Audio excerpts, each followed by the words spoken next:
Sabe quando a gente se pega concordando com alguma coisa que 5 minutos antes nem passava pela nossa cabeça?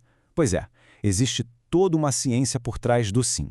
E hoje a gente vai mergulhar fundo nos segredos de um livro que é um verdadeiro clássico sobre o assunto, As Armas da Persuasão 2.0, do Robert Cialdini, para entender de vez essa psicologia da influência. E o mais curioso é que essa jornada toda começa com uma confissão, bem surpreendente, do próprio autor. Parece até piada, né? O maior especialista em persuasão do mundo se chamando de trouxa. Mas é sério, o Cialdini conta que ele sempre foi um alvo muito fácil para vendedores, gente pedindo doação, enfim. E foi justamente essa frustração pessoal que acendeu a curiosidade dele para investigar o tema a fundo. Essa experiência de vida fez ele passar anos pesquisando uma pergunta que é, na verdade, bem simples, mas fundamental. Quais são os gatilhos psicológicos que fazem uma pessoa concordar com o pedido de outra? A pesquisa dele revelou uma coisa fascinante. Para lidar com a complexidade do mundo, o nosso cérebro desenvolveu uns atalhos mentais super poderosos. E, por incrível que pareça, o jeitão como eles funcionam tem tudo a ver com o que acontece no mundo animal. Ele batizou esses atalhos de padrões de ação fixa. Dá para imaginar como se fosse um interruptor. Um gatilho específico é ativado, clique, e uma sequência de comportamentos já programada começa a rodar, de forma automática. A gente nem para pensar. E para ilustrar isso de um jeito que fica bem claro, tem um exemplo clássico que ele usa, o da mãe peru. Olha só que interessante, o instinto maternal da perua é ativado quase que 100% por um único som, o piu-piu dos filhotinhos. Ela vai cuidar de qualquer coisa mesmo que faça esse barulho. E isso inclui até uma doninha empalhada, que é um predador natural dela. Se colocarem um gravador dentro da doninha tocando piu-piu, a perua vai tratar ela como se fosse um filhote. É a mais pura resposta de clique e rode. Tá, mas e a gente, nós humanos? Será que também temos esses gatilhos automáticos? A resposta é com certeza. E um dos mais poderosos que existem é uma única e simples palavra. Um experimento famoso feito numa fila de máquina de Xerox mostrou bem isso. Se alguém chegava e pedia para furar a fila, conseguia em 60% das vezes.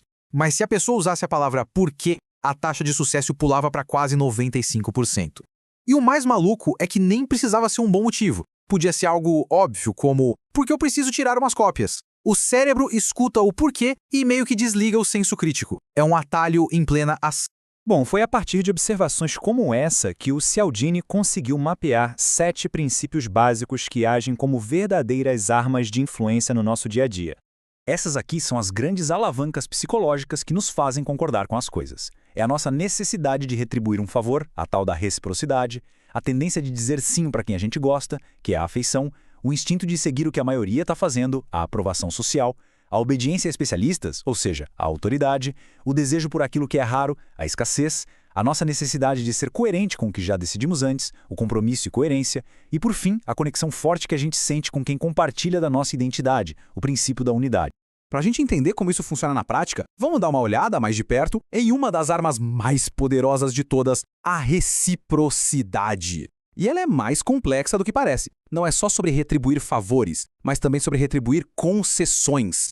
A técnica da rejeição seguida de recuo é um exemplo perfeito disso. Funciona assim: alguém faz um pedido bem grande, um que provavelmente vai ser negado. Logo depois, a pessoa faz um segundo pedido bem menor. Psicologicamente, a gente vê esse segundo pedido como uma concessão, e isso ativa na gente uma obrigação social muito forte de ceder também, e aí a gente acaba dizendo sim.